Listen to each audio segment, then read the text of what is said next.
তারা কুমির ছাড়ুক, খুব ভালো কথা। কুমির কেন, আরও কোনো হিংস্র প্রাণী যদি ছাড়তে চায় ছাড়ুক, আমি জানি না এর চেয়ে কোনো হিংস্র প্রাণী আছে কি না জানি না, ছাড়ুক, আমার অসুবিধা কি। আমার কনসার্ন হচ্ছে ওই কুমিরটা যাতে আমার পানি সীমানার মধ্যে না ঢোকে। এখন কথা হচ্ছে নেক্সট ইস্যু যেটা আপনি বলেছেন, শুভেন্দু নির্বাচনের আগে অনেক কথাবার্তা বলতেন, আমি এগুলো ইলেকট্রাল রেটরিক হিসেবে দেখতে চাই। আসামের মন্ত্রী তার তিনি বাংলাদেশ ভারতের সাথে সম্পর্ক হানি হতে পারে এই ধরনের মন্তব্য করেছেন, সেটার পরিপ্রেক্ষিতে বাংলাদেশের মানুষ ক্ষুব্ধ হয়েছে। আমি প্রথমে যেটা বলতে চাই, ভারত তার নিজের সীমানার মধ্যে কাঁটাতারের বেড়া কেন, পার্মানেন্ট ওয়াল করে দিলে আমার কোনো আপত্তি নেই। আমি তো একটা সেপারেট স্টেট, আমরা সার্বভৌম দেশ। তিনি যদি আমার মুখ দেখতে না চান, আমার তো খুব ঠেকা পড়ে না তার মুখ দেখার, খুব ক্লিয়ার, ভেরি ক্লিয়ার, করুক না। এ নিয়ে তো মাথা ব্যথার কি আছে? কাঁটাতারের বেড়া দিতে তার জায়গার মধ্যে কাঁটাতারের বেড়া দেখ। আপনার টেলিভিশন চ্যানেলে আপনি পেছনে একটা ডিজাইন আছে, আপনি ডিজাইন কেমনি করবেন না করবেন আমার কি কোনো সে আছে? আনলেস এন্ড আনটিল যদি আপনি রাষ্ট্রীয় নীতিমালার যদি লঙ্ঘন না ঘটান। এখানে মাইনুভাই একটু উনি বলছিলেন যে উভয় দেশের একটা মতামতের বিষয় আছে, উনি সেটা ওনার মতামত। আমার বক্তব্য, আমি যেটা মনে করি যে তার জায়গার মধ্যে তিনি কাঁটাতার দিয়ে ইয়ে করবেন, ঘেরাও করবেন, তার জায়গার মধ্যে তিনি পার্মানেন্ট ওয়াল করুন।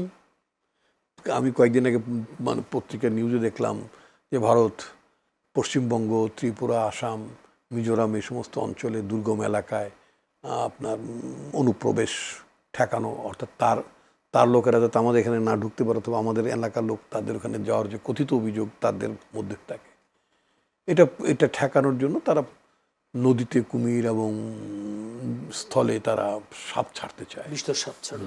তো আমি সেই ক্ষেত্রে আমি কয়েক জায়গায় বলেছি ইতিমধ্যে, তার সীমানার মধ্যে তিনি সাপ ছাড়েন, তার সীমানার স্থলভাগে সে সাপ ঘুরে ফিরে তার সীমানাই পাহারা দেখ, আমার কোনো আপত্তি নেই। কিন্তু তাদের সাপটা যেন আমার সীমানার মধ্যে না ঢোকে, বাংলাদেশের জায়গার মধ্যে যাতে না ঢোকে। তার পানি সীমার মধ্যে তারা কুমির ছাড়ুক, খুব ভালো কথা। কুমির কেন, আরও কোনো হিংস্র প্রাণী যদি ছাড়তে চায় ছাড়ুক, আমি জানি না এর চেয়ে কোনো হিংস্র প্রাণী আছে কি না জানি না, ছাড়ুক, আমার অসুবিধা কি। আমার কনসার্ন হচ্ছে ওই কুমিরটা যাতে আমার পানি সীমানার মধ্যে না ঢোকে। That's the important thing. Bharat কোন লেভেলে আমাদের সাথে সম্পর্ক রাখতে চায়, যদি ঢুকে কুমির বা সাপ, তো তাহলে তো মানে আপনি আমাদের সাতক্ষীরা নানান অঞ্চলে দেশে যখন জনপদে যখন কুমির উঠে আসে, কি করে ওখানকার মানুষ? নিজেদের নিরাপত্তার জন্য কি করে? নিজেদের নিরাপত্তা কি জন্য কি করে? পাল্টা ব্যবস্থা নেয়। তো সাপের বিরুদ্ধে জনগণ কি ব্যবস্থা নেয়? তাই নেবে। আমি আশা করি তারা তাদের সাপ, ব্যাঙ, কুমির, হোয়াট এভার যা কিছু তাদের আছে, এগুলো চাষবাস করা, পালন করার, দেখাশোনা করা, এগুলো তারা তাদের নিজেদের অভ্যন্তরীণ সীমানার মধ্যেই তারা করতেই পারেন। এই ব্যাপারে তো আমি ইন্টারফেয়ার করতে পারি না, আমার তো বলার কোনো অধিকার নেই। বড় জোর এটুকু বলতে পার, ভাই তোমার কুমির, তোমার সাপ, ব্যাঙ এগুলো যেন আমার সীমানার মধ্যে না ঢোকে, ওইভাবে তুমি মোটামুটি একটু ব্যবস্থা রেখো, নাকি? জি, এটা তো এর চেয়ে কি বলার আছে? তুমি কাঁটাতারের বেড়ার জায়গায় তুমি দেয়ালও তুলে দিতে পারো, বার্লিন ওয়ালের মতো দেয়াল তুলে দাও, কোনো সমস্যা নেই। আমি তো কোনো সমস্যা দেখি না, to tell you very frankly. Permanently দেয়াল তুলে দাও, কোনো সমস্যা, বরং তাতে আমার সীমান্ত সুরক্ষিত হবে। এবং তারা যদি সিমেন্টের সংকটের মধ্যে পড়ে, they can purchase cements from Bangladesh. আমাদের অনেকগুলো সিমেন্ট কোম্পানি আছে, আমরা তাদের এই সীমানা প্রাচীর তোলার জন্য প্রয়োজন বোধে মানে সিমেন্ট বিক্রি করতে রাজি আছি। বিনামূল্যে তো দিবেন না? বিক্রি করতে রাজি আছি আমি। তো এটা তো মানে দান খয়রাত করার, যেহেতু আমাদেরও উপকার, সে কারণে বলছি। না, আমরা তো এটা বিক্রি করি। ভারতের কিছু রাজ্যে আমাদের সিমেন্ট যায়ও, বাণিজ্যিকভাবে যায়।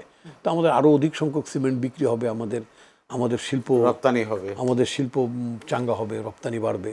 Not bad.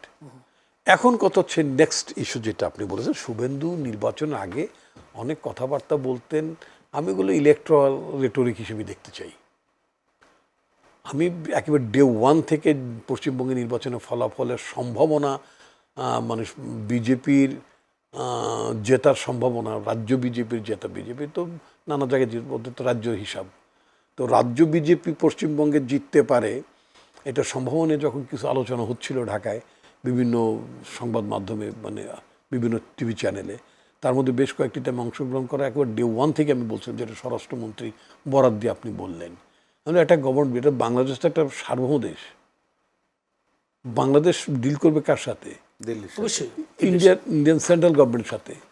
আমি তো পশ্চিমবঙ্গের কোনো ইস্যু নিয়ে কথা বলবো না, বা আমি মেঘালয়ের ইস্যু নিয়ে সরকারের সাথে কোনো কথা বলবো না, আসামের নিয়ে কোনো কথা বলবো। যেমন ধরুন আপনার আসামের মন্ত্রী তার তিনি বাংলাদেশ ভারতের সাথে সম্পর্ক হানি হতে পারে এই ধরনের মন্তব্য করেছেন।